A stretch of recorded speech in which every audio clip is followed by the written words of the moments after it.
Mieux comme ça. Est-ce que ça marche mieux le son? Oui, alors j'attends d'avoir vos réponses. Est-ce que vous êtes toujours là? Est-ce que vous entendez mieux comme ceci? Est-ce que ça marche un peu mieux? Je regarde le chat. Alors il y a toujours une trentaine de secondes de décalage avec le chat, donc j'ai pas les réponses tout Moi, de je suite. t'entends beaucoup mieux. Tu m'entends, Mika? Moi je t'entends, c'est bon. Moi aussi, tantôt, je t'entendais pas comme ça. D'accord. Donc, à mon avis, je pense que ça doit être mieux. Le son est bon? Ah, parfait, nickel. Merci Ah, d'avoir attendu. Voilà. Je ne sais pas exactement ce qui s'est passé. Visiblement, ce problème, c'est un problème qu'on avait eu quand on avait fait les tests lundi après-midi avec Roger, puis qui s'était réglé tout seul sans qu'on ait très bien compris. Je ne sais pas exactement ce qui se passe, mais en tout cas, si ça marche comme ça, c'est parfait. On va pouvoir faire l'émission. Euh, donc je disais bienvenue dans ce quatrième live du Myriogone. On va donc dans ce live parler de chaussettes d'anniversaire et de Rubik's Cube et d'une limite qui est en train de franchir l'humanité en ce moment et dont on ne parle pas dans les médias mais qui est pourtant très amusante. Et pour ça, eh bien, j'ai le plaisir d'accueillir Manu Oudard. Bonjour Manu sur la chaîne. bonjour, Mickaël. Mais c'est moi qui ai le plaisir d'être avec toi. Merci pour cette invitation. Bonjour à tous. Vous qui nous regardez, on peut dire maintenant, Mickaël, que ton émission est internationale.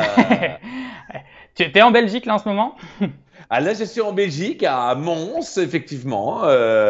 C'est là que je vis et c'est là que je suis confiné aussi, tout comme toi.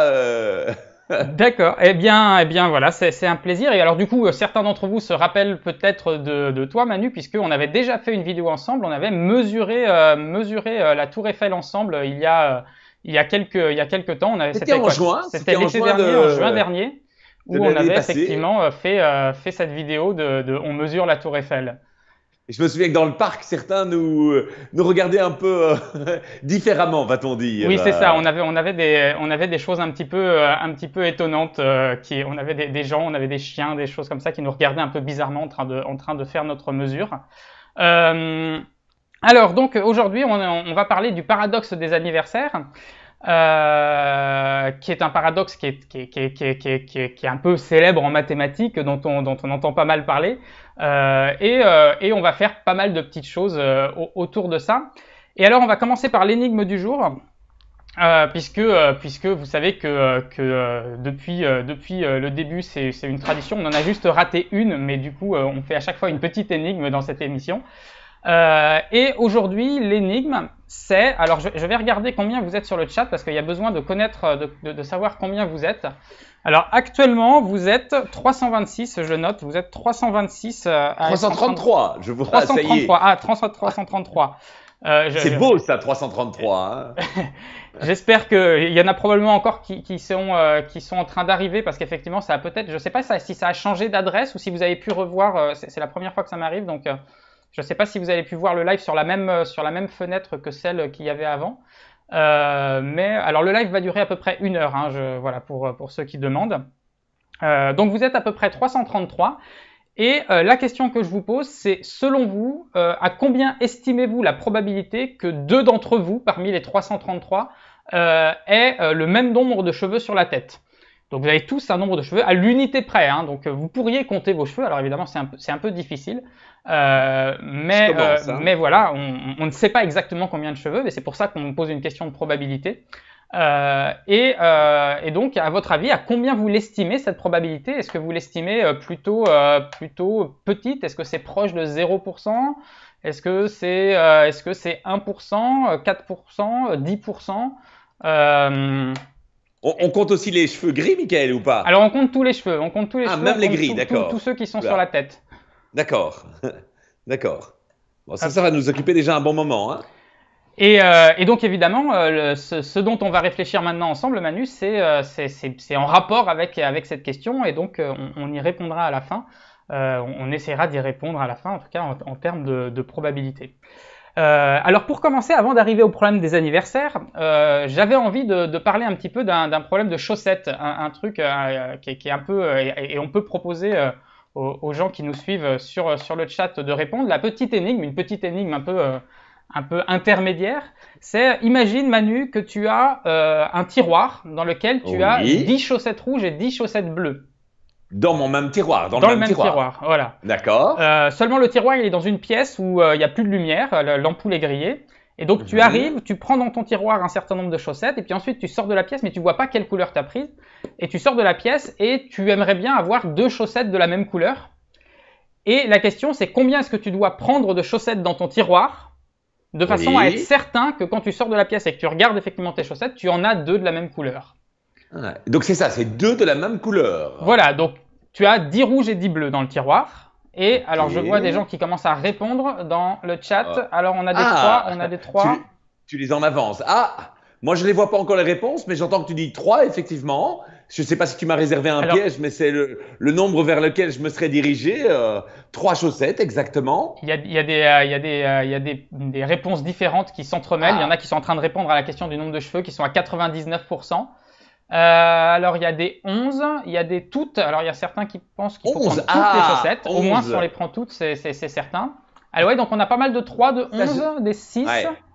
Non mais donc, le 11, ça je crois savoir pourquoi. 5. Ouais. 5.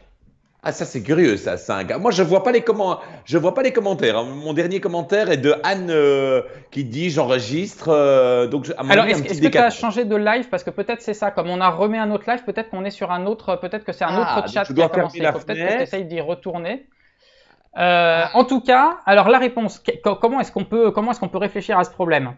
En fait, on peut poser la question à l'envers, c'est combien de chaussettes au maximum on peut prendre de façon à ce que on ne puisse pas former une paire de la même couleur avec. Imaginons on est devant le tiroir et le but c'est le contraire, le but c'est de ne pas former une paire. Eh bien, on peut commencer par en prendre une, par exemple une rouge. Et puis après, si on veut pas former une paire, on peut pas reprendre une deuxième rouge parce que sinon on en a tout de suite une paire, donc on va en prendre une bleue. Et puis une fois qu'on en a une rouge et une bleue, eh ben, la suivante elle sera forcément soit rouge soit bleue et donc on aura effectivement une paire. Et donc la réponse c'est bien 3. Donc, si on a 3 chaussettes, eh bien, on est sûr d'en avoir 2 qui sont de la même couleur. Et en fait, ce qui est intéressant, c'est que c'est le genre d'énigme où il y a une information supplémentaire qui brouille un peu l'information. Parce que j'ai précisé que dans le tiroir, il y en avait 10 et 10. Il y avait 10 rouges et 10 bleus.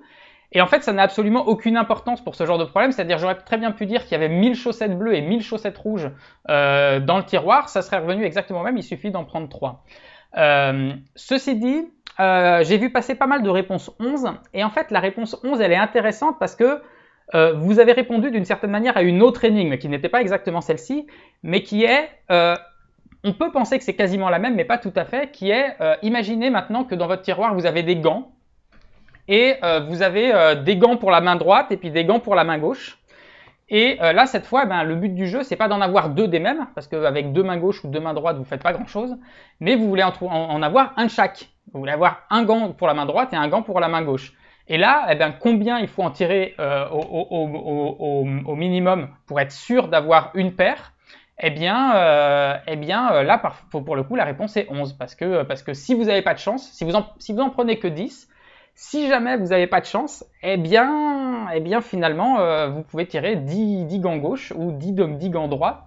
Et donc, il faut en tirer un 11e pour avoir celui qui manque. Alors après, vous pouvez réfléchir au niveau au-dessus, si on mélange les deux. Donc, vous avez des gants gauche rouges, des gants gauche bleus et des gants droite rouges et des gants droite bleus. Et vous en avez 10 de chaque. Et combien il faut en tirer? Je vous laisse réfléchir à cette question.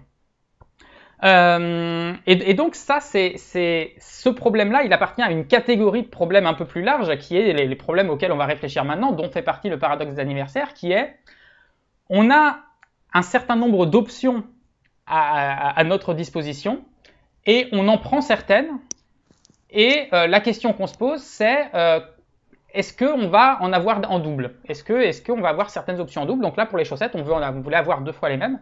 Et donc voilà, c'est ça la question qu'on va se poser, c'est on a un certain nombre d'options et quelle est la probabilité ou à quel point est-ce qu'on peut être sûr qu'on va avoir quelque chose qui va arriver en double. Et donc c'est ça le paradoxe des anniversaires, le problème des anniversaires dont tu es venu nous parler, Manu. Oui, c'est bien ça. Je suis désolé, c'est que depuis que j'ai changé pour avoir les commentaires, j'ai perdu un peu Ah voilà, là c'est un peu mieux, je me vois mieux. Donc toi tu me vois bien? Ça va, nous on te voit bien. Super, exactement, c'est pas un peu ça, c'est exactement ça.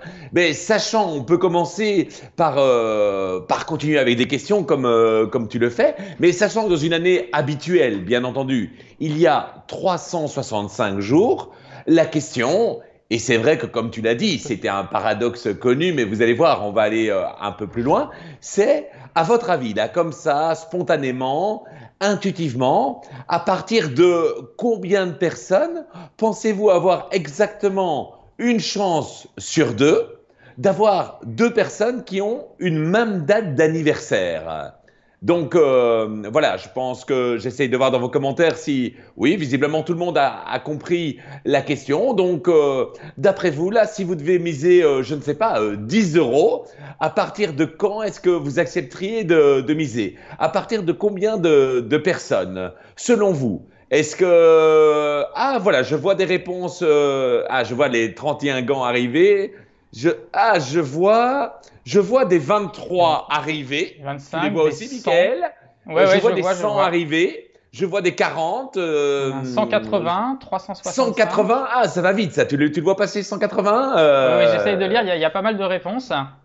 On D'accord. a des Et 365 au carré. est-ce qu'on leur lancerait un petit jingle, peut-être, le temps Alors, de il y a réponse? une question, c'est avec ou sans 29 février, Manu? Ah, alors je dirais 100. Hein. On va d'abord dire 100, effectivement.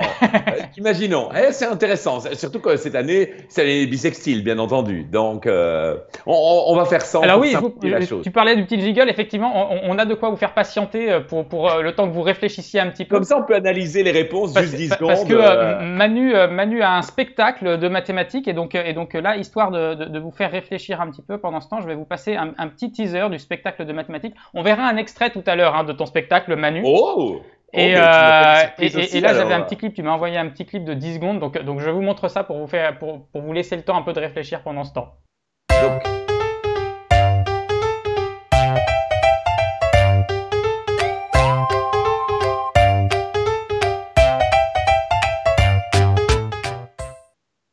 C'est le fameux Very Mad Trip dont on avait déjà parlé dans la vidéo sur la Tour Eiffel. Donc je sais que ça a pas mal, ça a bien marché, ça a bien tourné ces derniers temps. Là, tu es un peu à l'arrêt, Oui. mais ça. C'était aujourd'hui ma première date à Paris, normalement, parce que j'ai eu la chance de rôder ce spectacle ici sur la Belgique. Et puis, j'étais à Paris à partir d'aujourd'hui.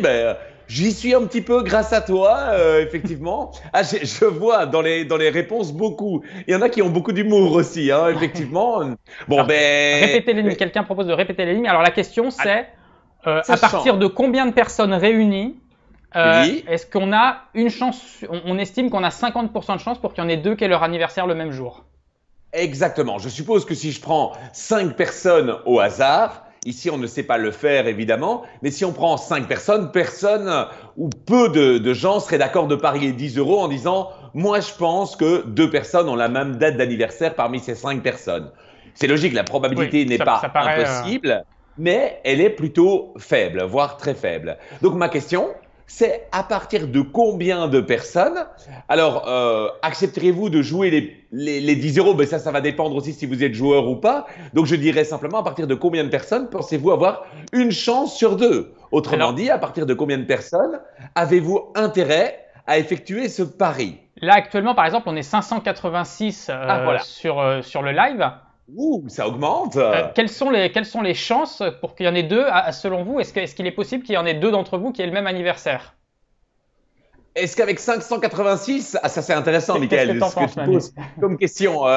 Est-ce que quelqu'un serait prêt à parier qu'on n'aura pas deux anniversaires avec 586 personnes en même temps? C'est une question Moi, je pense que qui je parie ressemble oui. très fort aux chaussettes, en fait. Hein. On donne déjà cette réponse. On donne déjà la réponse, Michael? Alors, on peut, oui.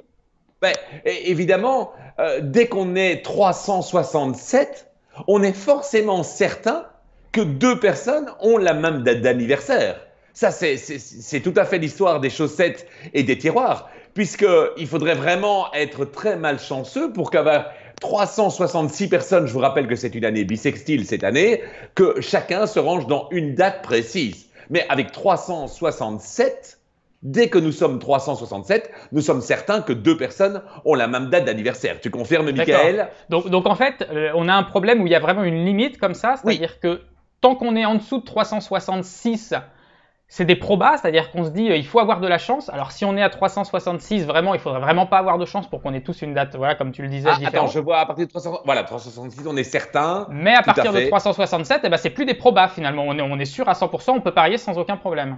Là, exactement. Maintenant, à partir de 300 personnes, je vois dans les réponses passées 300 personnes, je doute que vous arriviez à trouver quelqu'un qui serait d'accord de parier contre vous. C'est-à-dire qu'avec 300 personnes, intuitivement, tout le monde se dit ouais, c'est pas impossible, mais sans doute que 2 personnes ont la même date d'anniversaire. Je vois quelqu'un dans le chat qui parle du principe des tiroirs et c'est exactement comme ça que ça s'appelle, hein, justement. C'est-à-dire que c'est le principe, si on a un certain nombre de tiroirs, disons qu'on a 100 tiroirs et qu'on a 101 chaussettes à ranger, on est obligé de mettre au moins 2 chaussettes dans un même tiroir parce qu'on ne peut pas tous les ranger dans des tiroirs différents. Là, c'est la même chose. Les dates d'anniversaire, ce sont des tiroirs et les gens sont les chaussettes d'une certaine manière.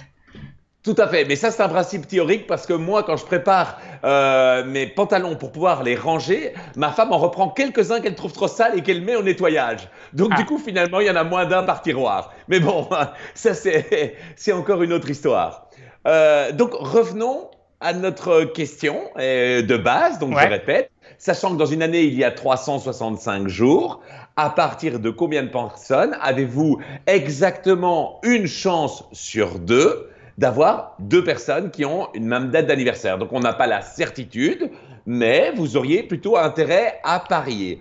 Alors on a vu toute une série de nombres passés. Ce que je propose peut-être… Là, à vue d'œil, je dirais qu'il y a plus 2 catégories de réponses. Il y en a qui répondent aux alentours de 20. Alors il y en a qui sont un peu plus aux alentours de 50. Et puis il y en a qui sont aux alentours de 180. Il y en a pas mal aussi aux alentours de 365 sur 2, en fait, la moitié. Oui, c'est quelque chose qui paraît finalement assez intuitif.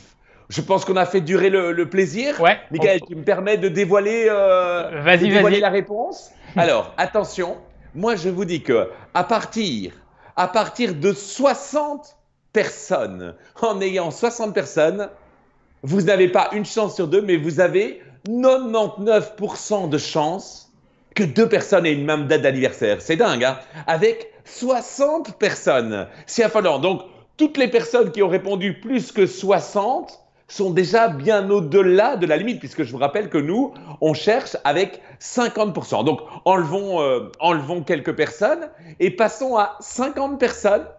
Eh bien, quand on passe à 50 personnes, comme vous le voyez ici, cette chance est encore de 97%. Incroyable, hein? Avec seulement 50 personnes, ouais, je sais. Je vois dans les commentaires. C'est toujours assez contre-intuitif, oui. C'est très contre-intuitif. Allez, on en enlève encore quelques-uns en passant à 40 personnes. On est presque encore, Michael, à 9 chances sur 10. 89%. C'est incroyable. On est en dessous de 40. Allez, on enlève encore des personnes. On enlève 10 personnes. Et figurez-vous qu'avec seulement 30 personnes, vous empochez vos 10 € de départ. Mais peut-être que vous pouvez faire le pari avec 50 € si vous êtes joueur. En tout cas, avec 30 personnes, vous les empochez dans plus de 70% des cas. Allez, alors, il y a des gens qui y croient pas dans le chat, hein, donc il va falloir que tu nous justifies ça après, Manu. Ah non, c'est pas vrai. Ça, c'est incroyable. Allez, bien sûr, je vais vous en communiquer l'intuition, mais allons jusqu'au bout. Eh bien, on enlève encore des personnes pour arriver à 23 personnes. Exactement. Bravo à tous ceux qui avaient donné la bonne réponse. On en a vu au départ, hein, des 23. Figurez-vous qu'avec seulement 23 personnes, il y a plus qu'une chance sur 2 que 2 personnes ont la même date d'anniversaire. C'est absolument édifiant. C'est toujours très contre-intuitif. Alors c'est vrai que c'est quelque chose que quand on fait des maths depuis longtemps, on le connaît ce problème. C'est-à-dire que moi, je l'avais déjà vu avant ça, et je pense qu'il y a certaines personnes dans le chat qui l'avaient déjà vu. Mais je ne sais pas ce que vous en pensez, mais je trouve que… Alors, si c'est la première fois que vous le voyez, je pense que vous êtes comme moi et comme toi, Manu, quand on l'a découvert pour la première fois, c'est assez… On a envie de pas y croire, hein. On se dit non, là, il va pas nous faire gober ça. Et pourtant, je suis certain que tu vas réussir à nous faire comprendre ça. Mais même quand on le sait déjà, on a du mal, quoi. On se dit, ça continue de heurter l'intuition. Oui, c'est vraiment, c'est un exemple de waouh. Moi, mon fil conducteur dans les spectacles est l'effet waouh des mathématiques. Et exactement comme toi, la première fois que j'ai découvert ça, mais forcément, on se dit non, c'est absolument pas possible. Alors, on va comment, ce que je propose, c'est de vous en faire la démonstration en deux temps. La première, c'est celle que moi j'adore, c'est intuitivement. C'est vous faire comprendre d'où vient votre erreur de jugement. Mhm. Et j'ai vu aussi dans les réponses, hein, Michael, tu as dû comme moi 24 aussi 25, Ouais. des gens avaient une idée que c'était peu. Alors j'ai peut-être une idée pour que vous n'oubliez plus jamais ce nombre, puisque 23 personnes, ça correspond exactement à deux équipes de foot. Non, D'accord. non, les couleurs ont été choisies tout à fait par Tout à hasard. fait par hasard. C'est un À deux, France-Belgique. à Alors deux. allez-y, vous pouvez troller dans les commentaires France-Belgique. Attention, attention à ce que vous allez dire, hein. Je vais lire en même temps, mais vous retenez deux équipes de foot sur le terrain et l'arbitre, bien entendu, 23 D'accord. personnes, un nombre qui est finalement Ce serait très intéressant facile. de vraiment faire des statistiques la prochaine fois qu'il y aura une grande compétition, de prendre l'ensemble des matchs et de regarder le nombre total de matchs et le nombre de matchs pour lesquels il y avait deux joueurs qui avaient la même date d'anniversaire sur un match. Et normalement, il doit y avoir à peu près 50% des matchs, c'est ça qui font Il y a ça. un statisticien qui, la première fois, qui a expliqué le paradoxe, effectivement, a commencé par vérifier les rencontres footballistiques. Alors, pour le plaisir, on aura peut-être l'occasion d'en reparler, mais évidemment, je me suis amusé puisque ceci symbolise la fameuse demi-finale, évidemment, Belgique-France, soit. Mais ce jour-là, sur les 23 joueurs, donc 22 joueurs plus l'arbitre, il n'y avait pas de correspondance. Ça devait être un signe que la Ouais. fatalité était de notre côté. Soit. Bon, ceci dit, peut-être que certains reconnaîtront les joueurs. On les voit peut-être un peu de loin, mais j'espère que vous reconnaissez notre gardien Thibaut Courtois. Il y en a d'autres. Et tes connaissances en football, Michael? Mes connaissances en football sont assez limitées. Non, mais ce qui est amusant, c'est que tu connais sans doute notre numéro 10. Notre numéro 10. Alors, vas-y, non, Eden, Ah, mais oui, effectivement. Eden Hazard. Je l'aurais pas sorti tout seul, mais effectivement, maintenant que tu le dis, Et je par chez connais nous, ce nom. il y a une blague qui circule beaucoup pour le moment, c'est qu'il était blessé et donc il ne pouvait pas participer à l'Euro. Et donc, en fait, on a réussi à reporter l'Euro, puisque tu l'apprendras peut-être officiellement, l'Euro est déplacé parce que notre D'accord. Eden ne pouvait pas y jouer. Bon, soit. Donc tout ça est une question de hasard. Exactement. Après, là-bas, il y a Umtiti, là, numéro 5, mais je ne sais pas pourquoi Umtiti. Dans le chat, dites-moi si vous voulez que je continue à faire des jeux de mots. Vous D'accord. n'êtes pas Ok. obligé. D'accord.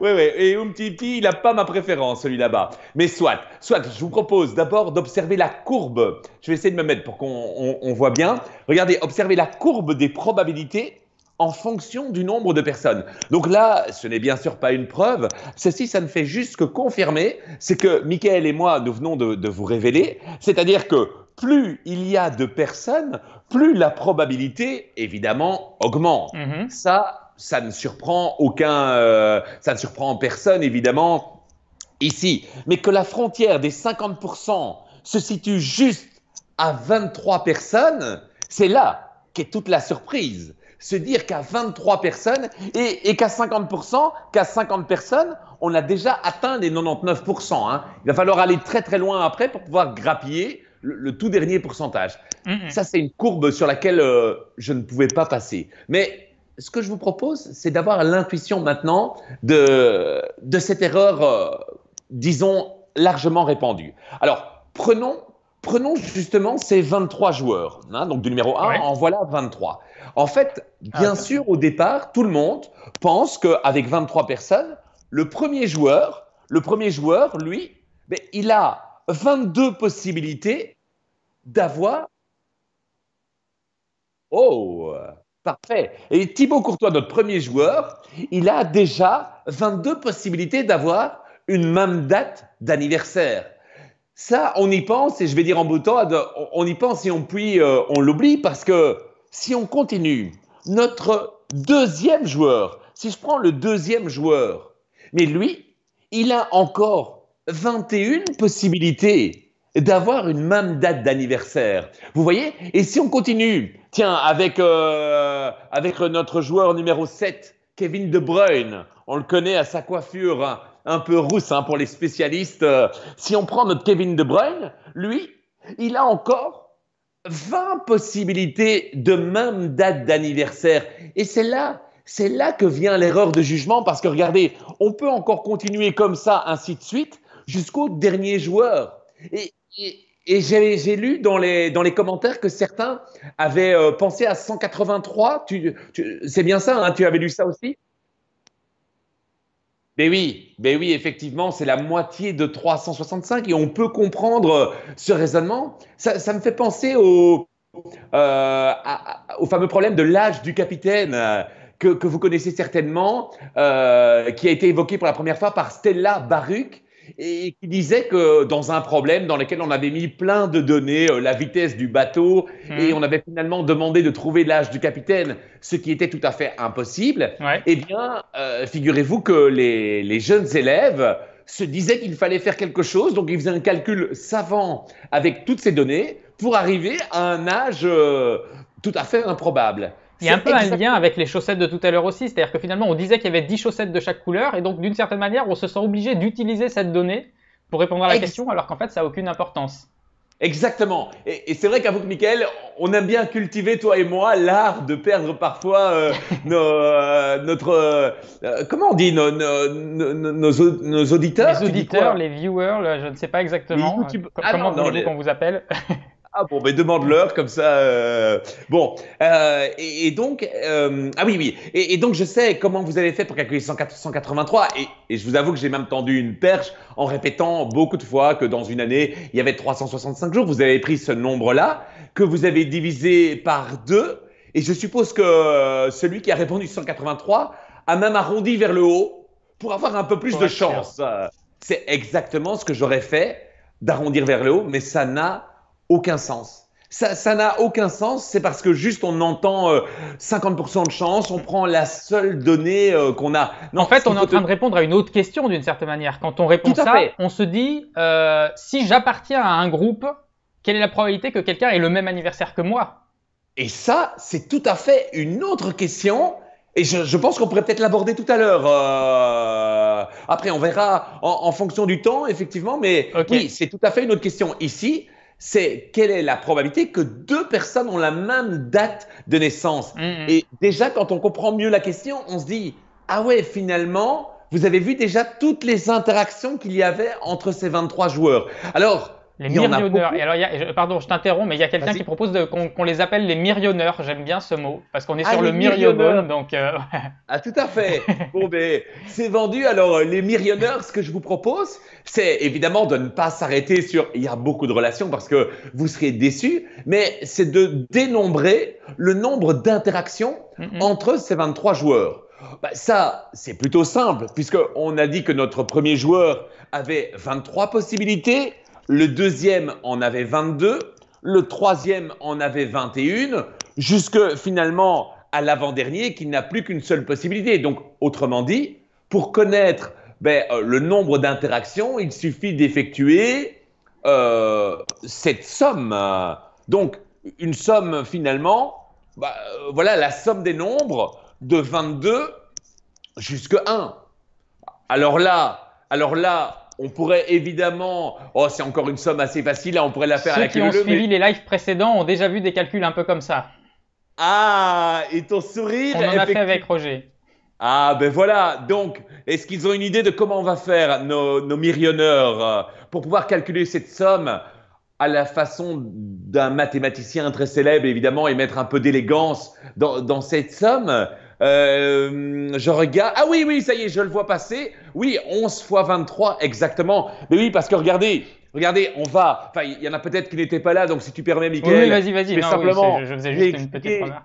Oh, mais tu as très bien fait. Et toi, ça te permet de voir s'il y a des assidus dans la salle Si et vous si, suivez. s'ils ont retenu. Parce que une façon plus élégante que d'additionner ces termes à la queue leu est de prendre simplement le premier terme qui est de 22 et de l'additionner avec le dernier. Donc 22 et 1, ça fait 23. Et en fait, on peut remarquer qu'en prenant chaque fois des extrêmes, mais en prenant chaque extrême, ça nous donne 23. On a donc des paquets de 23. Comme vous avez 22 sommes, on a 11 paquets de 23. Ce qui veut dire qu'avec seulement 23 joueurs, vous avez déjà 253 fois la question à poser. Est-ce que tu as la même date d'anniversaire que moi? Est-ce que tu as... Hop, et on fait... Et puis, le deuxième joueur, est-ce que vous... Du coup, 253 questions à poser. On se rend un peu plus compte que, ah ouais, finalement, c'est pas aussi... C'est très simple, mais c'est pas aussi... aussi simple que ce qu'on avait imaginé, aussi linéaire, bien sûr. Avec 23 joueurs, 253 occasions. Et plus le nombre de personnes, plus le nombre de personnes va augmenter, plus cette courbe va exploser. Une véritable explosion exponentielle. Comme, allez, on peut le dire si on n'est pas comme cette courbe, Michael. Hein, les puristes nous diront que ce n'est pas tout à fait une exponentielle. Elle a le comportement ici, et puis à la fin, évidemment, elle est écrasée. Mais tu es d'accord avec moi qu'on la qualifie d'exponentielle? Alors, il faudrait faire, mais je te fais confiance, oui, sur le fait qu'on la qualifie. En fait, le truc, c'est que exponentielle, qu'est-ce qu'on entend exactement par là? Est-ce que c'est exponentiel? Parce qu'on entend beaucoup ce mot en ce moment à propos de l'actualité. Tout... Mais finalement, oui, j'étais en train de réfléchir pendant que tu présentais là avec les joueurs de foot, mais finalement, c'est un peu ce qu'on nous explique en ce moment dans les médias, parce que ce qu'il faut compter, c'est pas forcément combien on est, mais c'est combien il y a d'interactions entre nous, parce que finalement, ces dates d'anniversaire, les interactions, c'est aussi les probabilités de se refiler un virus. Donc finalement, Oui, ça peut avoir des applications dans ce qu'on est en train de faire en ce moment. et je pense que le mot important que tu viens de donner, c'est interaction. En fait, la solution clé à la fois du virus et justement de ces paradoxes comme les anniversaires, c'est si on le pense en termes d'interaction, eh bien forcément, ça nous ramène à un nombre beaucoup plus faible. Et je pense que là, tous les millionnaires sont maintenant conscients que ce nombre n'est pas aussi grand que ce qu'on imaginait. Mais évidemment, je suis sûr, j'essaye de voir. Hein, ici, asiatique d'une sigmoïde. Oui, tout à fait. On peut appeler ça évidemment aussi une sigmoïde.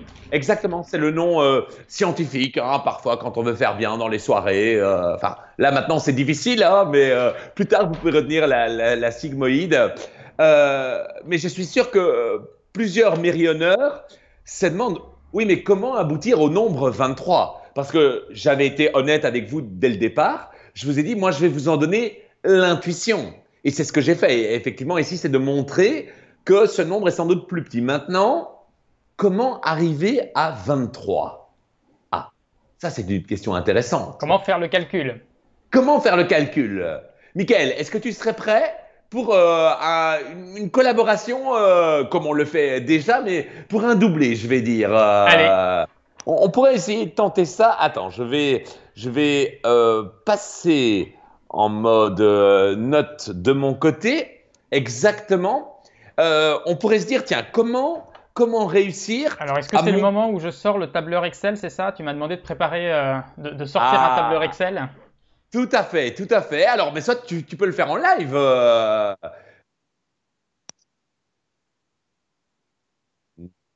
D'accord. Vas-y, je te laisse faire. Pendant ce temps-là, moi, je prépare peut-être simplement un petit tableau avec, on va voir ça. Je vais faire des colonnes simplement pour que ce soit ordonné et on va essayer de comprendre ce qui se passe. Hein. L'exercice du live, pour moi, c'est un réel exercice aussi comme vous tous. Donc, comme souvent, ce qu'on va faire, c'est qu'on va partir d'un principe, vous allez voir, de compliqué pour simplifier. Ouais. On aime bien ça en mathématiques, hein, Michael. Compliqué pour...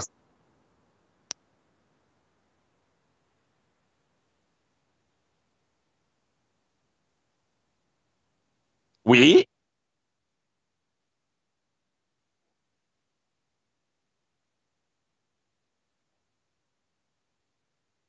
voilà. Bon, Ah, du coup, on voit très bien mes talents de dessinateur. Là, ce sera le nombre de personnes. Bon, évidemment, si on est tout seul, la question ne se pose pas. Si on est tout seul, bien entendu, ok, parfait. Ah ben là, ça va être parfait. Si on est tout seul, il est évident que la question n'a aucun intérêt. Donc, on va mettre ici le nombre de personnes. Supposons qu'on soit deux personnes. Donc, ce que je vais faire, c'est plutôt quelle est la probabilité d'être né.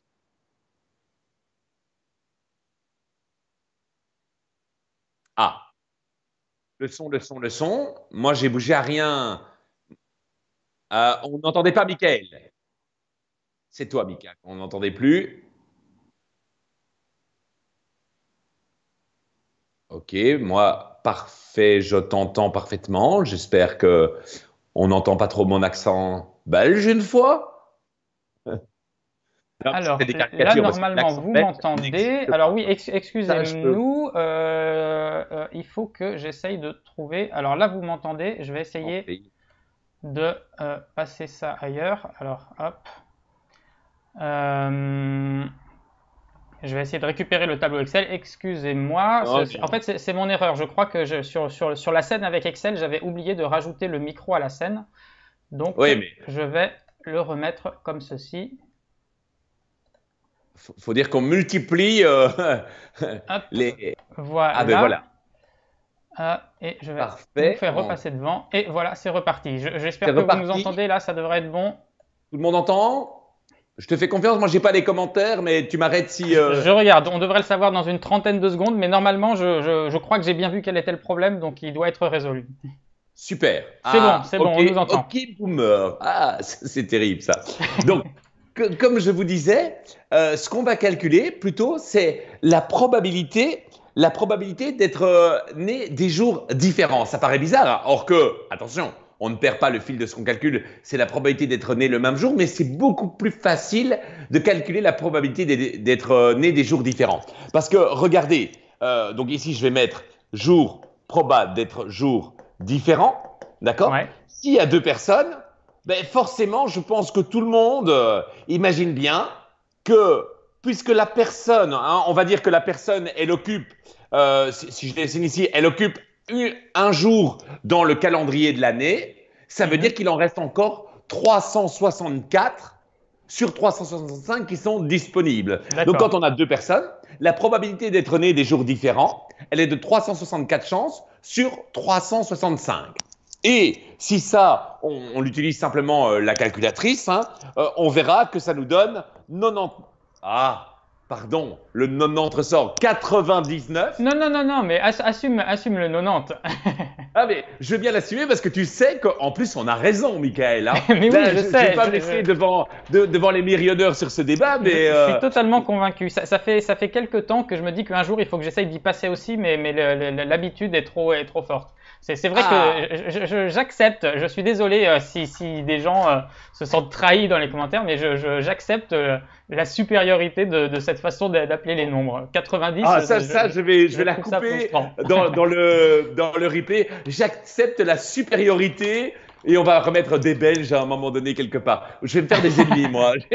J'espère qu'il y a quand même des Belges. Et s'il y a des Belges qui suivent le live, n'hésitez pas à vous manifester aussi hein, pour me soutenir. Hein. Bon, allez, j'ai reparlé foot. Bon, 99,73%. Donc, d'avoir deux personnes qui sont nées des jours différents. Ok, ça c'est en pourcentage. Mais du coup, ben oui, vous comprenez pourquoi j'ai calculé. Parce que ce qu'on va faire, c'est en mathématiques, on prend ce qu'on appelle l'événement contraire.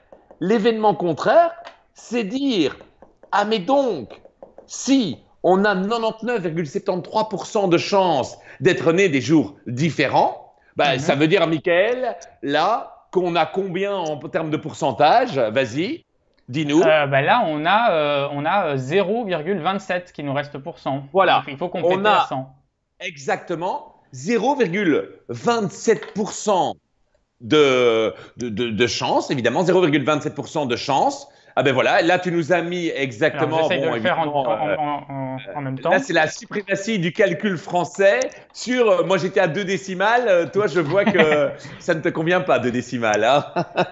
Donc, voilà, on arrive à l'événement contraire. Donc, on a 0,27%. Bon, ça, jusque-là, ça surprend personne. Alors maintenant, regardez. Si, je vais nous faire peut-être une petite ligne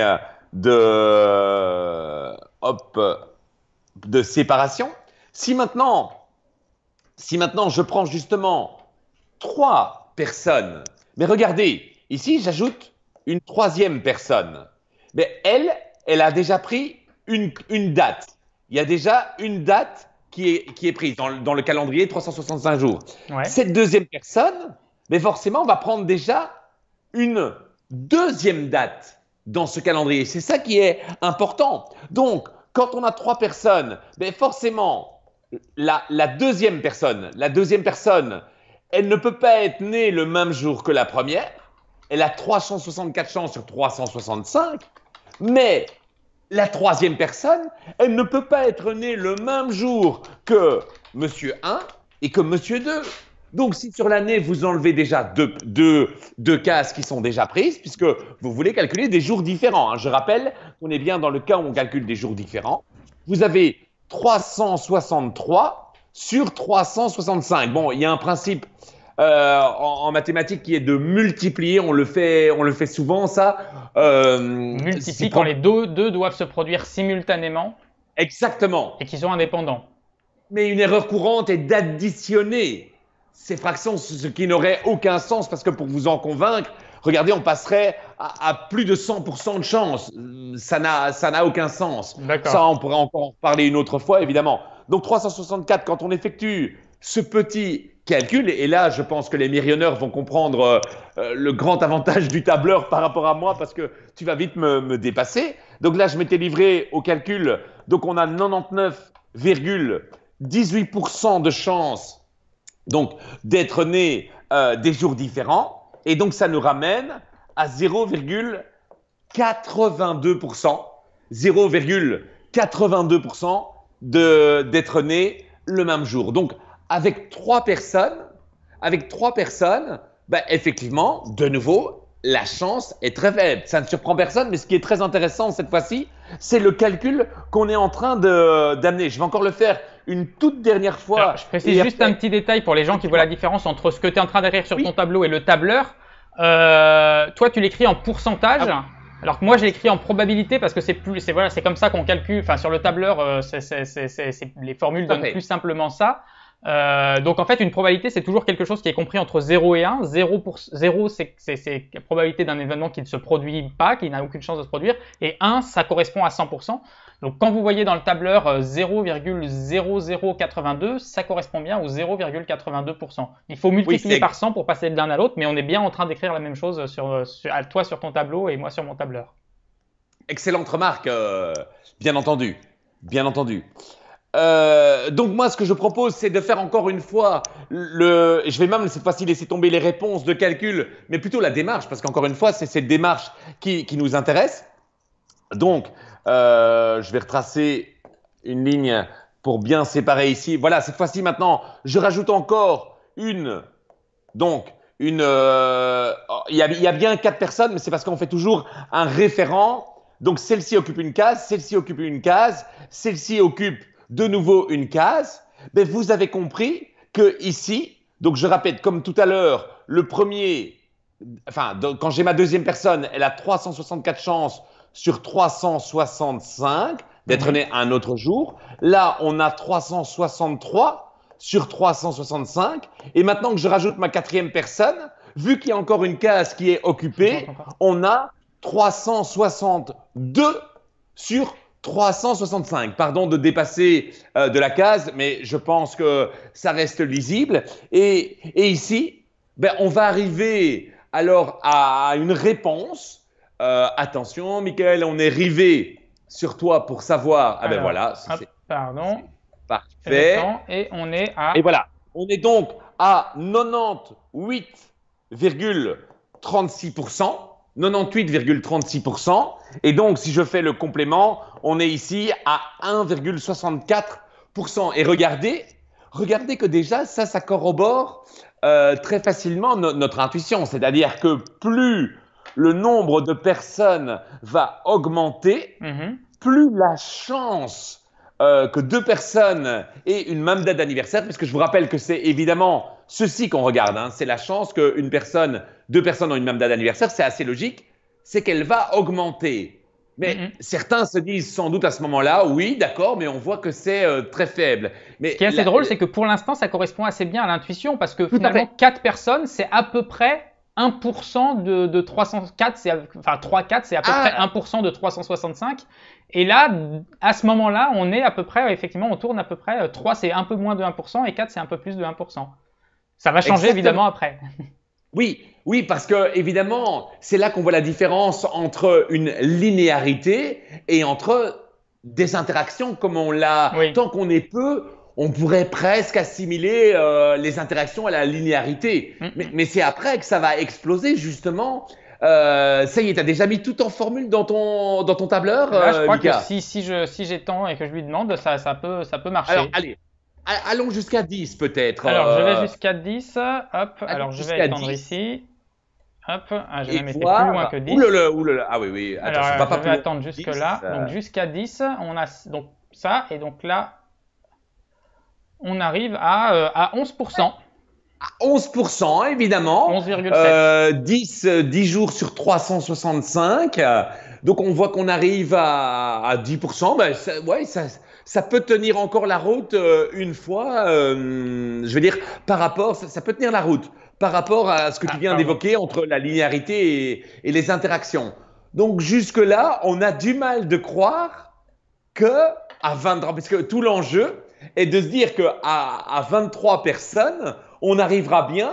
Finalement, regardez, on va passer de 10 à 20, on va doubler le nombre de personnes et si vous regardez bien dans la colonne anniversaire identique, on va passer de 11% à quasiment 50%. C'est absolument bluffant. Allez, j'y vais. Mickaël, fais-nous ce plaisir. Je vais jusqu'à 15. Allez, jusqu'à 15. Jusqu'à 15. À 15, on est déjà à 25%. On est déjà à 25%, mais finalement, ça reste encore… alors certains puristes, je ne vois pas du tout le fil des commentaires, hein. Vous voyez, on est en train de démontrer par calcul. Donc on a choisi, parce que c'est finalement très simple, ce qui est très pénible là-dedans, ce sont les calculs à effectuer. Si on avait dû effectuer ces calculs à la main, ça c'est vraiment très, très pénible. C'est tout l'avantage du tableur qui nous permet donc très facilement d'étirer. Alors je continue. Vas-y. Je vais à 20. Allez, tu vas jusque 20. Vas-y, jusque 20. Et là… Là, on voit qu'on commence sérieusement. On est à 50, 59, 41. Revenir un peu en arrière dans ton tableur, qu'on voit un peu plus haut. Voilà, stop. Voilà. Ouais. Ça, c'est terrible. Comme on passe de 10 à 20. Donc, au niveau du nombre de personnes, on a fait x2. Et les probabilités, on est passé quasiment de 11% à 41%. Donc, alors qu'on a multiplié par 2 les personnes, on a multiplié par 4 les pourcentages. Oui. D'une certaine manière, quand on a 20 personnes, on peut faire 2 groupes de 10 et on peut calculer la probabilité qu'il y ait un anniversaire commun dans le premier groupe, un anniversaire commun dans le deuxième groupe, mais si on fait ça, on oublie encore toutes les probabilités d'interaction intergroupe, quoi. Donc c'est ça qui rajoute encore plus et qui fait que ça ne fait pas que doubler.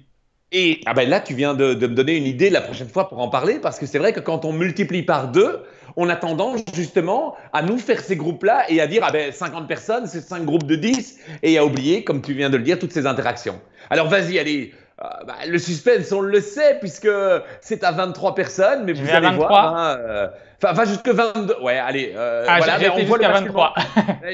Non, mais voilà, on voit le basculement dans un sens. On voit que ça dépasse, effectivement, là. Je vous rappelle que la première colonne des pourcentages, c'est la colonne qui nous donne donc la probabilité d'être né des jours différents. Et donc, si l'une passe en dessous des 50%, c'est que l'autre passe au-dessus des 50%. Non, c'est…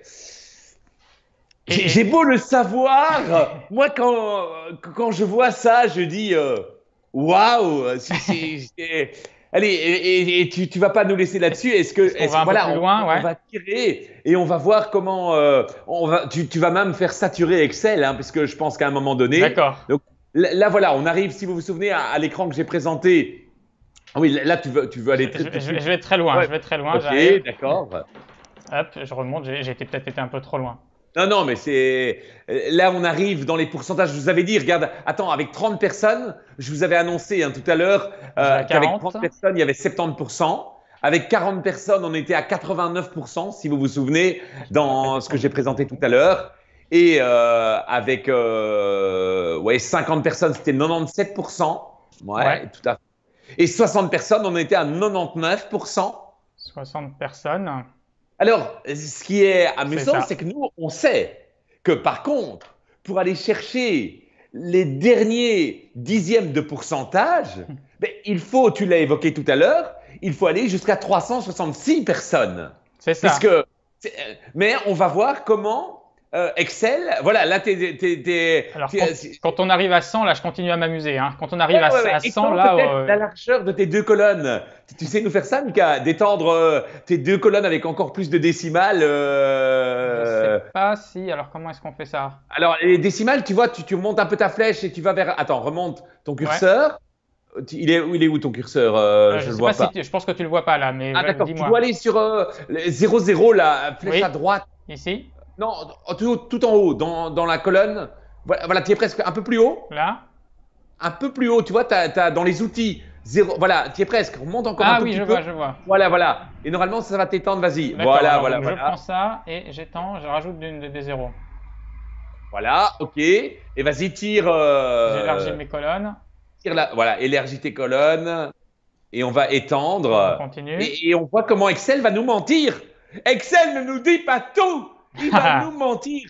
À un moment donné, regardez, vous allez avoir cette saturation. Et oui, nous sommes en direct de cette saturation. C'est incroyable, nous arrivons à 121 personnes. Attention, ne nous laisse pas dans ce suspense incroyable. Attention, oh, Excel à créer du suspense avec… Non, il nous ment à la ligne. Trop tard. Remonte, Mika, à la ligne 150. Je crois que je l'ai déjà vu apparaître à la ligne 150. Excel nous ment, remonte. Alors, à la ligne 150. Attends. À la ligne 149, exactement. C'est ici, mesdames et messieurs, les Myriomeurs, qu'un drame s'est produit. Excel nous ment à la ligne 149, puisque c'est tout à fait faux. N'est-ce pas, Mika? Bah effectivement, là on n'a pas. Alors effectivement, il nous manque encore certainement des chiffres après la virgule, mais c'est vrai que si. Alors là, il nous ment sur la deuxième colonne, mais pas encore sur la première. C'est amusant. Parce qu'il y a des 0 encore. Il y a encore des chiffres après la virgule. Par contre, dès qu'on arrive à 180, là, il y en a plus. Ah oui. Donc effectivement, toute machine possède ses limites de calcul. Et effectivement, là, on est à 180. Donc 180, c'est la réponse que donnaient certains d'entre vous tout à l'heure. Alors 183, on peut même aller pour être à la moitié de l'année. Mais quand on est à la moitié de l'année, voilà, on est vraiment, on a vraiment 0 et 1 quoi, 100% et 0%. C'est pas tout à fait exact. Non, parce que tellement si je traduis ce que ça veut dire, c'est que là, le tableau est en train de nous dire qu'avec 183 personnes, il est certain que 2 personnes ont la même date d'anniversaire. C'est ce que ce tableau Excel nous dit.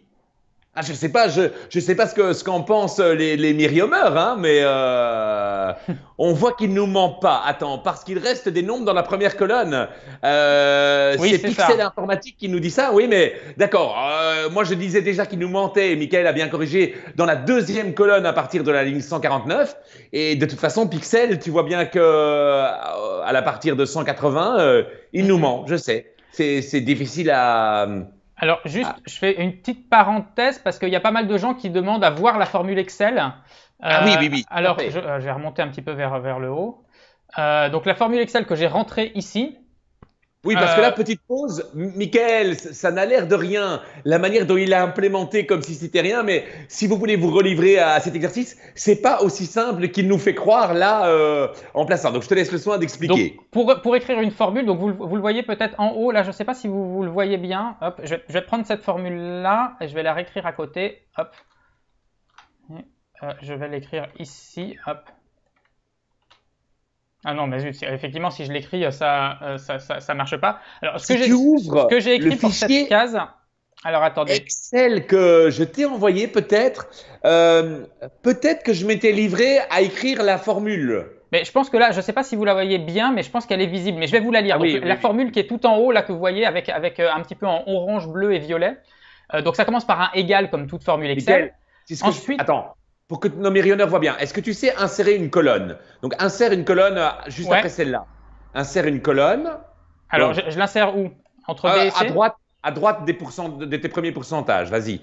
Non, entre la B et la C. D'accord. Voilà, insérer colonne. Voilà. Et ce que je te propose maintenant, c'est remets-toi en case B2 Ouais. pour que la formule apparaisse. Va la copier. Ah oui, mais je Donc, prends pas le égal, c'est ça? si. Vas-y, ouais, ou ne prends pas le égal, c'était encore plus facile. Je pense que c'est bon comme ça, ouais, Voilà, effectivement. tout à fait. Voilà, et comme ça, on voit exactement ce que tu as fait, je pense. Hein. Voilà, vous le voyez Parfait. mieux comme ça? Donc, qu'est-ce que j'ai fait? Alors, j'ai enlevé le égal parce que comme ça, il ne le calcule pas. J'ai pris la case B2, donc j'ai pris la case qui est juste au-dessus. Donc, c'est la probabilité pour qu'il y en ait deux. Et donc, je prends ça et je la multiplie par la probabilité que le troisième qui arrive n'est pas le même anniversaire que les deux qui sont déjà là. Donc, la probabilité que le troisième qui arrive, c'est 300, comme le disait Manu tout à l'heure, c'est 363, c'est encore sur ton tableau, 363 sur 365. Pourquoi 363? Eh bien, parce que c'est 365 moins 2, moins le nombre de personnes qui est déjà là. Donc, j'ai pris 365 moins A2, c'est-à-dire moins le nombre qui est dans la case A2, c'est-à-dire le nombre 2, c'est-à-dire le nombre de personnes qu'il y avait à l'étape d'avant. Et ça me donne mon 363 et divisé par 365. Donc, je fais B2 multiplié par la probabilité que le troisième qui arrive ait un anniversaire différent des deux qui étaient déjà là. Et puis après, bon, c'est le système Excel qui fait que quand on étend, il adapte automatiquement les formules, c'est-à-dire que pour la case qui est en dessous, en quatrième ligne, eh bien, il va faire B3 fois 365 moins A3 sur 365, puisque cette fois, il y aura 3 personnes, donc ce sera 365 moins 3, donc 362. La probabilité pour que la quatrième personne arrive, c'est 362 sur 365. Donc voilà, juste pour vous donner une idée, j'espère que ça vous va comme explication. Dites-moi si vous voulez plus de détails ou s'il y a quelque chose de pas très clair. Et puis après, évidemment, pour la dernière colonne, c'est juste 1 moins la deuxième colonne. Hein. C'est-à-dire c'est juste le Le contraire, l'événement contraire, effectivement. Voilà. C'est tout simple. Maintenant, j'ai peut-être une autre question. Et là, je vais demander au myrionneur de ne pas nous donner tout de suite la réponse parce que on est combien là ici en live Alors là, actuellement, on est 667. Ah oui, 667. Donc, je parie parce que moi, j'avais une autre question. C'est quelle est la probabilité que quelqu'un fête son anniversaire aujourd'hui, en fait. Donc, quelle est la probabilité que quelqu'un fête son anniversaire aujourd'hui? Ne dites pas hein, dans les myrionneurs si c'est votre anniversaire. Pour le moment, ne dites rien. Mais quelle est la probabilité? Donc, finalement, ça ressemble assez fort. Je répète, la première question qu'on vient de résoudre, c'est quelle est la probabilité que 2 personnes ont une même date d'anniversaire? On vient de voir qu'il suffit seulement de 23 personnes. La question que j'ai envie de voir avec vous maintenant, c'est, tiens, ou alors si je la pose dans un autre sens, c'est… Est-ce que c'est une énigme qu'on laisse poser et on laisse les gens répondre? Oui, oui, attends, alors je vais formuler la question. Je vais dire, c'est intéressant, attends, à partir de combien de personnes est-ce qu'on doit être pour qu'il y ait 50% de chances qu'une personne fête son anniversaire aujourd'hui? D'accord, oui, donc là, cette fois, il y a un jour précis. Il y a un jour précis. Aujourd'hui, on est le 19 mars. Ouais. Donc aujourd'hui, je pense qu'on est 600 intuitivement. Tout le monde dirait oui, c'est sûr. Mais tiens, à votre avis, combien il faut être pour atteindre une probabilité de… C'est la même question. Quel est le nombre, comment on pourrait dire ça quel est, pas le nombre médian parce que ça c'est réservé. Quel est le nombre… le nombre de bascules. Pivot, oui, le nombre bascule. Le nombre bascule. Ce qui est intéressant avec cette question, c'est que là, cette fois, si on y réfléchit, il n'y a pas de limite. C'est-à-dire qu'en fait, même si on était 1 million, eh bien, il y aurait toujours une probabilité pour que par hasard, tous les anniversaires soient un autre jour, quoi. Oui, tout à fait. Là, on n'arrivera jamais à 100%. Oui. Bon, mais donc, est-ce que tout le monde a bien compris la question? On pense que oui, d'après les commentaires. On vous laisse réfléchir un peu et voilà, c'est une petite énigme qu'on vous laisse réfléchir. Oui, il y a quelques personnes qui qui sont en train de réfléchir. Ouais. Réfléchir, ok. Tu nous fais quoi alors en attendant Alors, il y a aussi quelques personnes là qui étaient en train de réclamer. On a promis un Rubik's Cube, alors je voulais quand même parler un petit peu du Rubik's Cube parce qu'en fait, cette question-là, c'est toujours ça qui est assez intéressant avec les problèmes de maths, c'est qu'on part d'un problème et puis on se rend compte que finalement, il peut avoir plein de liens différents. Je te vois plus très bien, Manu. T'as de la lumière ou pas? Je sais pas si c'est pour qu'on voit ton tableau que t'avais éteint. C'est à cause du tableau. T'es un peu en contre-jour. Oui, à mon avis, c'est à cause du contre-jour. Alors, ce que je vais peut-être faire, attends, ne t'inquiète pas pour moi. On devine que je suis là, toujours avec vous. Ouais, c'est passé le blanc du tableau. Peut-être que si je fais ça. Non, mais c'est pas très. Ah, mais voilà, mais là, te revoilà. Me revoilà. Bonjour, Manu. Oh, mais j'ai toujours été là. Oui, alors ce qui est intéressant en maths, c'est quand on a un problème et puis qu'après on se met à le transformer et à se rendre compte que finalement c'est un autre problème et qu'on peut l'interpréter un peu différemment. D'ailleurs, c'est assez rigolo parce que tout à l'heure en réfléchissant, je me suis dit qu'est-ce qui se passe si on est sur une autre planète et alors que devient par exemple le paradoxe des anniversaires que tu viens de nous présenter si on est sur Vénus?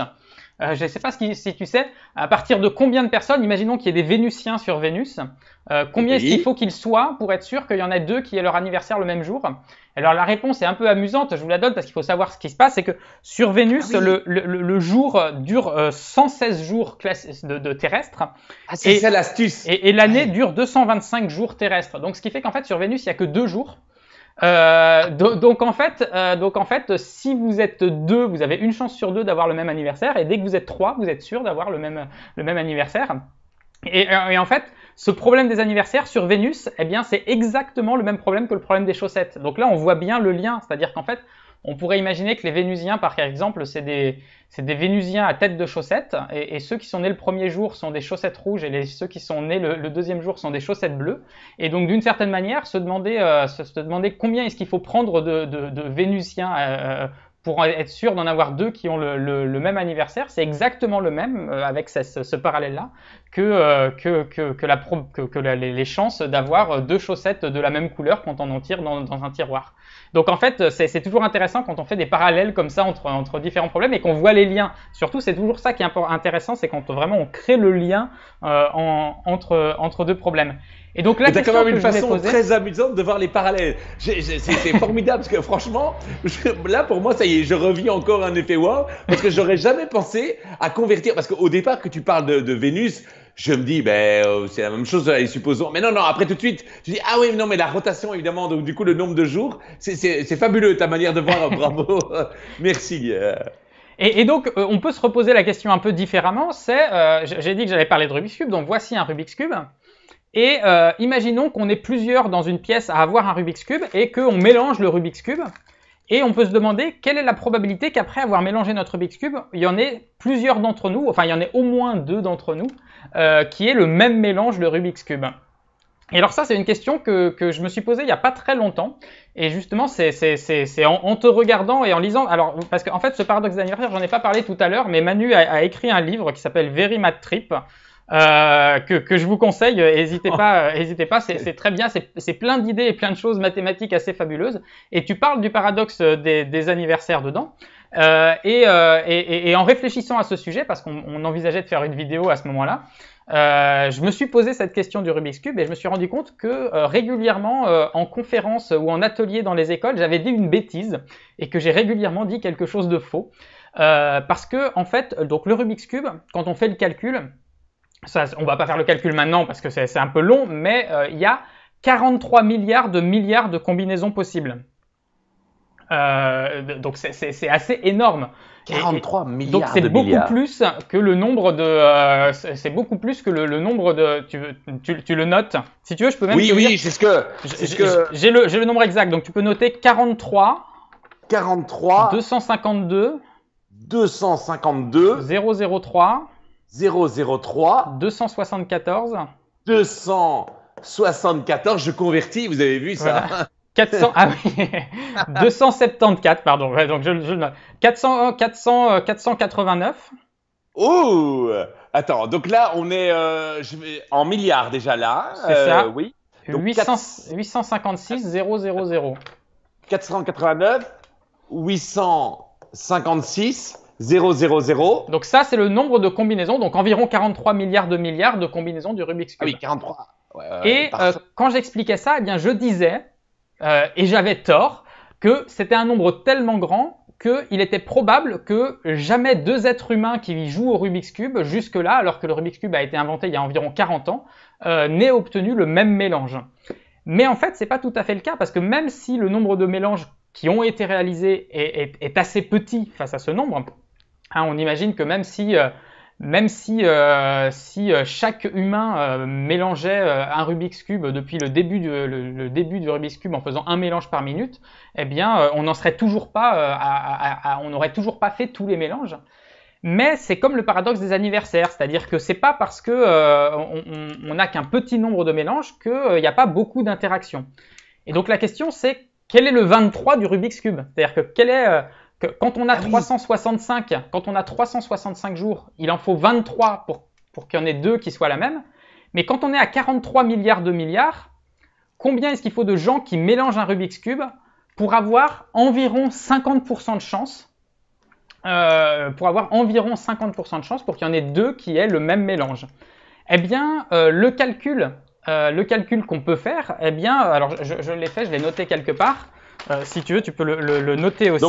Donc en 365, 23, et là, on est à 43 milliards. De milliards. De milliards.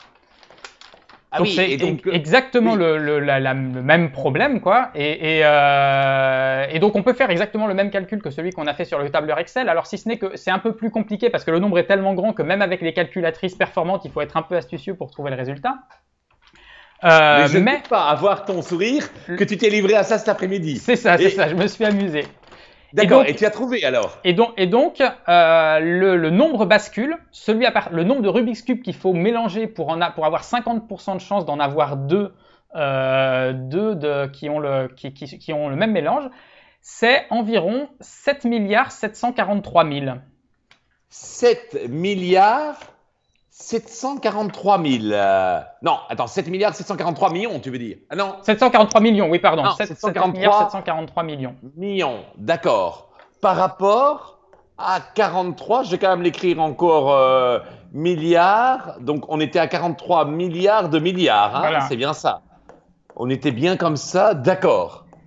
Et alors, ce qui est quand même assez drôle là-dessus, c'est que 7 milliards 443 000, eh bien, c'est à peu près la taille de l'humanité actuelle. Alors, j'ai été vérifié et c'est vraiment très proche. Alors... Ah oui, ben on est 7 milliards d'êtres humains. Ah. Vous m'entendez plus? Alors attendez. Si, moi je le vois. Tu le vois, mais si je le mets, les gens ne vont plus nous entendre, donc je vais le refaire. Dicte-le moi. Alors attends, je vais juste prendre une capture d'écran. Hop. Ok, alors voilà, je le mets par-dessus. Donc si on cherche Number of Humans dans Google, il nous donne cette valeur qui est de 7,7 milliards. Billion en anglais c'est milliards. Donc on est 7,7 milliards, mais alors quand on regarde en fait, c'est une valeur, si on lit ce qui a marqué en dessous, c'est une valeur qui date d'avril 2019. Et si on... Alors hop, je vais effacer ça et je vais essayer d'en avoir un autre. Donc en avril 2019, on était encore en dessous. Donc en avril 2019, donc l'année dernière, il y a moins d'un an, eh bien on avait moins de 50% de chance d'avoir un tout petit peu moins de 50% de chance. Et si... Hop, je vais retrouver une autre image.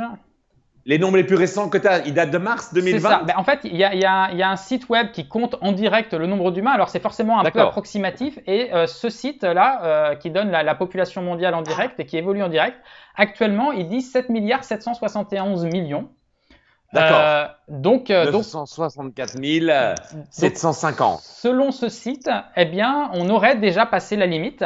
Alors ceci dit, c'est quand même très difficile, hein, c'est-à-dire que selon les sources, hein, vous pouvez chercher, on trouve des chiffres un peu différents parce que c'est assez difficile d'évaluer vraiment très exactement la population mondiale.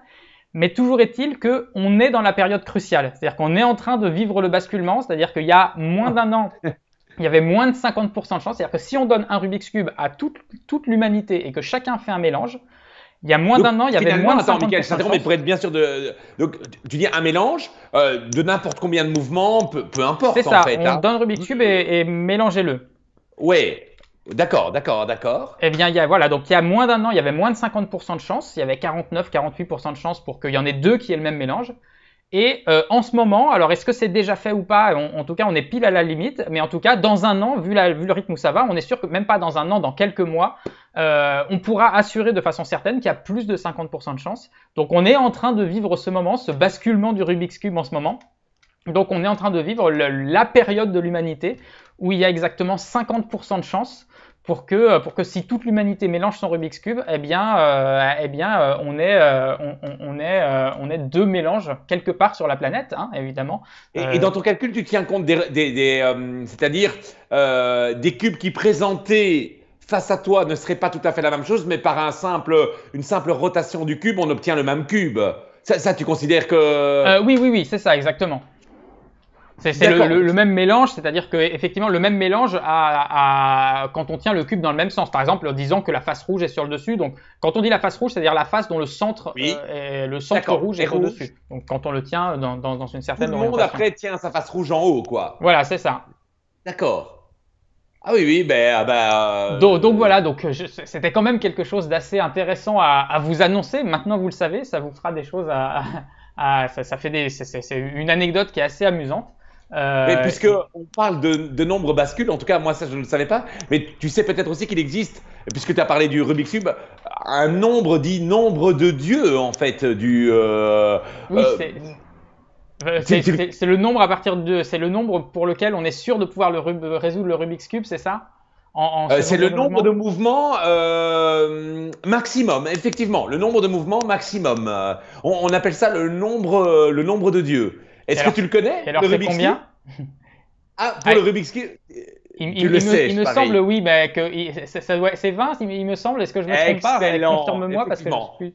Le nombre de Dieu, c'est une notion qui s'est un peu répandue dans différents domaines en mathématiques. Et pour le Rubik's Cube, c'est 20. Donc ça veut dire que n'importe quel Rubik's Cube, ouais, vous entendez bien, n'importe quel Rubik's Cube, vous pouvez le résoudre en maximum 20 manipulations, au lieu de finir par décoller toutes les étiquettes de couleurs, comme certains le font, très certainement.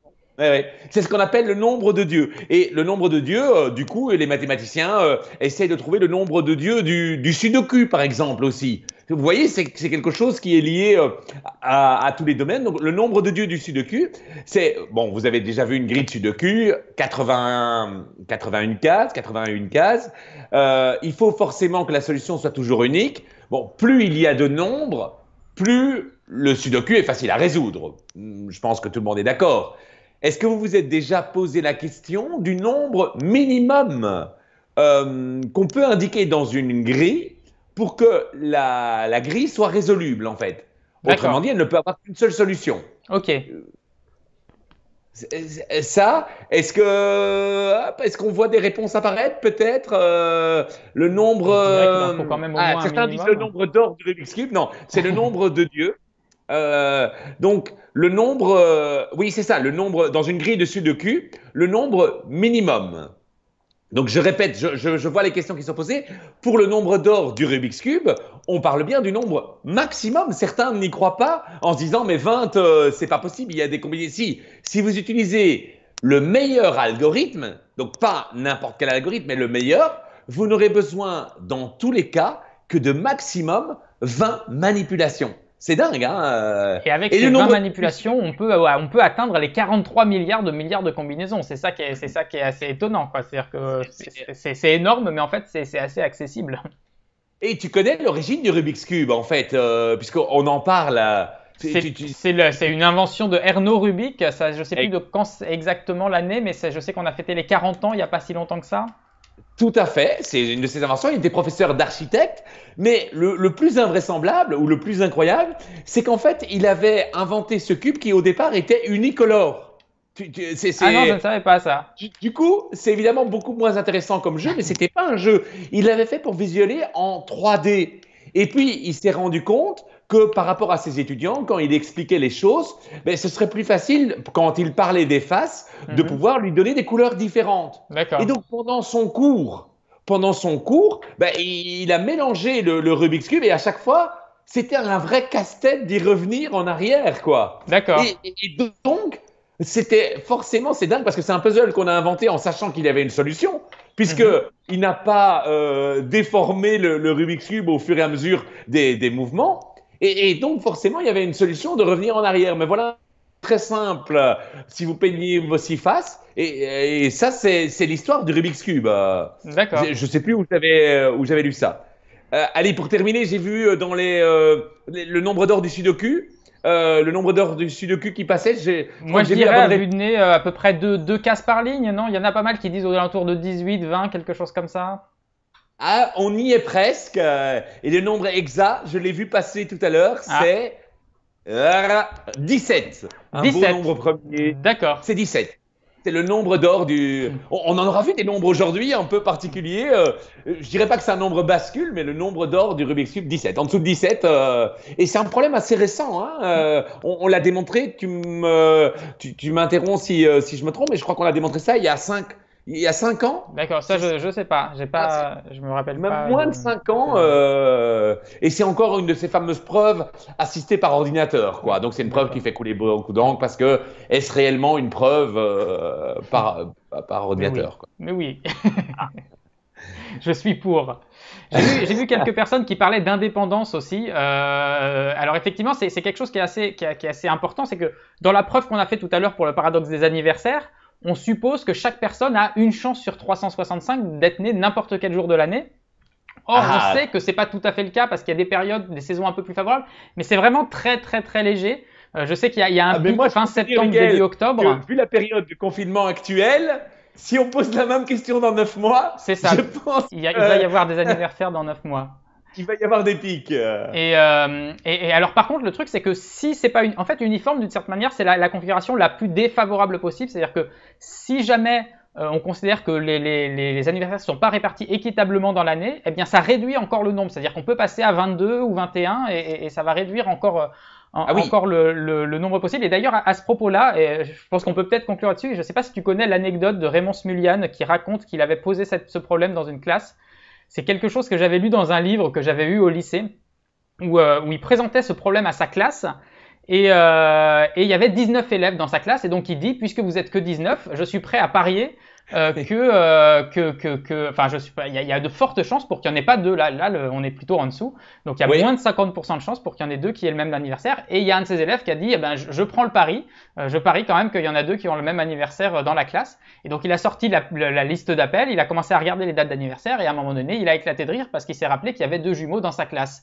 Et donc, forcément, qui étaient nés. Et donc, c'est cette histoire d'indépendante. C'est-à-dire qu'il y a toujours il y a le modèle mathématique d'un côté, mais après, un modèle mathématique, il a beau être très efficace, il faut toujours l'appliquer à des situations où il s'applique correctement. Et donc voilà, cette histoire d'indépendance, c'est quelque chose dont il faut se méfier, même si voilà, dans ce cas de figure, ça s'applique, c'est quand même très raisonnable, ça s'applique assez bien. Tout à fait, tout à fait. Oui, oui, oui. Ben écoute, c'est vrai que je vois que le temps passe. Il reste une question, mais tant mieux. Je vais peut-être dire à la limite, tant mieux. Donc tu vois, j'avais soulevé une question tout à l'heure. Ouais. C'était quelle est la probabilité? Mais vu que le temps passe, je propose peut-être de ne pas y répondre aujourd'hui. Après tout, c'est bien, Bah, laissons planer. vous pouvez continuer de répondre dans le chat ou alors dans les commentaires de la vidéo quand elle sera postée en ligne là tout à l'heure. Et puis on refait ça prochainement, Manu. Comme Avec ça, grand on peut laisser plaisir, des questions pour la Michael. fois suivante. Et puis je sais que tu as toujours plein de sujets de maths dans ton sac, donc je suis sûr que tu as plein d'autres trucs à nous raconter. Tout à fait un On grand fait ça? plaisir d'être là avec toi, mais peut-être jeudi prochain, par exemple. En tout cas, pour ma part, moi, je Bah, suis avec plaisir tes échanges avec Roger, qu'on retrouve peut-être demain. Demain, je alors, suppose, Mickaël, qu'on te retrouve demain. Alors non, justement, je voulais annoncer ça. Je vais faire une petite pause parce que je pense que je vais prendre un petit peu de recul là, parce que là, je viens de faire 4 jours de live et c'était très Et très ça demande de la amusant, préparation, l'air de rien. mais ça me prend quand même un petit peu de temps et j'ai quand même deux trois autres trucs à faire en même temps. Puis en même temps, j'ai envie de prendre le temps de réfléchir à quelle forme ça va prendre. Là, c'était assez amusant. Et je pense qu'il y a moyen de le faire évoluer et que pour le faire évoluer, j'ai besoin de prendre 2-3 jours de repos. Donc on va s'arrêter pour cette semaine, ce sera le dernier. Par contre, on reprend évidemment lundi prochain lundi prochain, Roger normalement sera avec nous. Alors la semaine prochaine, on devrait aussi avoir André Delédic, dont on a déjà parlé les semaines précédentes. Je suis en train de voir ça avec lui. Je ne sais pas encore quel jour, mais probablement qu'il sera là. Donc André Delédic, qui est le créateur du concours Kangourou et qui lui a toujours plein de mathématiques aussi à nous raconter. Et grâce à toi, on sait qu'il a une bibliothèque extraordinaire. J'ai vu, dans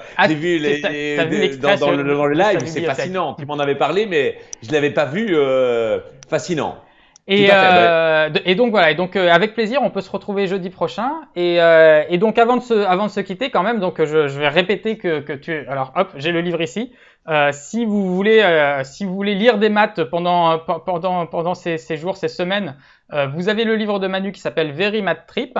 Alors son spectacle est repoussé actuellement, donc tu devais jouer au théâtre du Gymnase. Normalement, la première devait être aujourd'hui. Mais alors par contre, tu m'as envoyé un extrait, donc peut-être on peut regarder. Tu m'autorises à passer un extrait du spectacle? Avec grand plaisir. Alors on peut montrer un petit extrait du spectacle avant de se dire au revoir, et pour vous mettre l'eau à la bouche et vous encourager. Voilà, dès que tu auras les nouvelles dates, de toute façon on l'annoncera.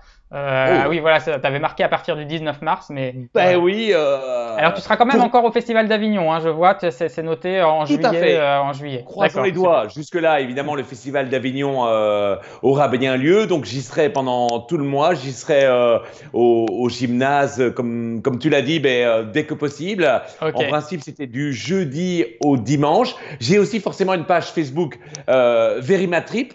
Les liens sont dans la description de la vidéo. Vous pouvez cliquer dessus, vous avez toutes les infos sur Manu. Dans la lignée de mon maître Michael, effectivement, à partir de demain, moi aussi je vais. Alors, je laisse évidemment le maître youtubeur, hein, il est vraiment doué pour ça, et c'est vrai que c'est une manière particulière et très appropriée de pouvoir converser avec les Myrionneurs. Pour ma part, simplement sur ma page Facebook à partir de demain, je vous recommanderai des lectures mathématiques. Je vais prendre le pli durant toute cette période de confinement, à raison. Je vais essayer d'un livre par jour, en tout cas au moins 4 par semaine. On en a bien besoin de lire en ce moment. Voilà, une petite note de lecture je vais puiser dans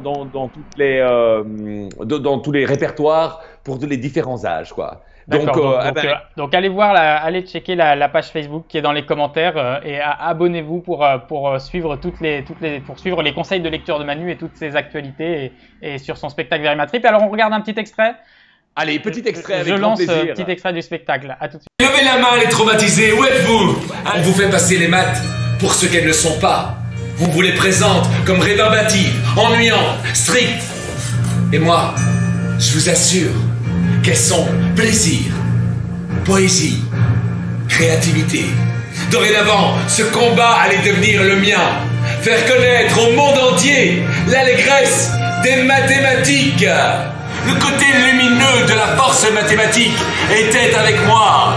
Grâce à ces explications, je résistais aux attaques des Sith, dont les représentants sur Terre étaient Cruelax et le Putoax.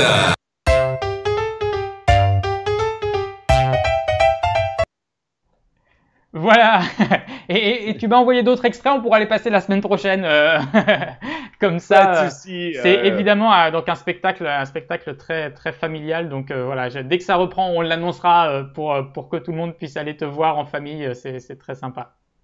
Eh bien, un tout grand merci, effectivement, parce que je pense que les Myrionneurs le savent déjà, puisqu'ils nous suivent, que les mathématiques sont passionnantes, mais avec Mickaël, on a entrepris cette mission de justement faire savoir au monde entier que les mathématiques sont passionnantes, surprenantes. Alors, merci pour ce live, merci à toi, Mickaël, pour tout ce que tu as initié, effectivement, et pour tout ce qu'on prolonge et qu'on fait ensemble. Merci les Myrionautes, je vous salue, je vous dis… Salut les Manu. Myrionautes, je me suis trompé là. J'ai dit au lieu des Myrionneurs, non? T'as dit quoi? J'ai dit les Myrionautes. Ah, les Myrionautes, c'est peut-être pas mal aussi, les Myrionautes. C'est pas mal aussi, hein. Les Myrionautes, je vous salue, je vous envoie des bises de Belgique, des bises virtuelles. Faites attention à vous, prenez soin de vous. Et le mot de la conclusion sera pour Mika. Moi, je vous embrasse. Des bises. Eh bien, merci Manu. Et nous, donc, comme je vous l'ai dit tout à l'heure, c'est le dernier live de la semaine. Et on se retrouve la semaine prochaine, dès lundi, pour un nouveau live. Et puis, j'espère qu'on en aura d'autres avec Manu très prochainement. Ciao, à la prochaine.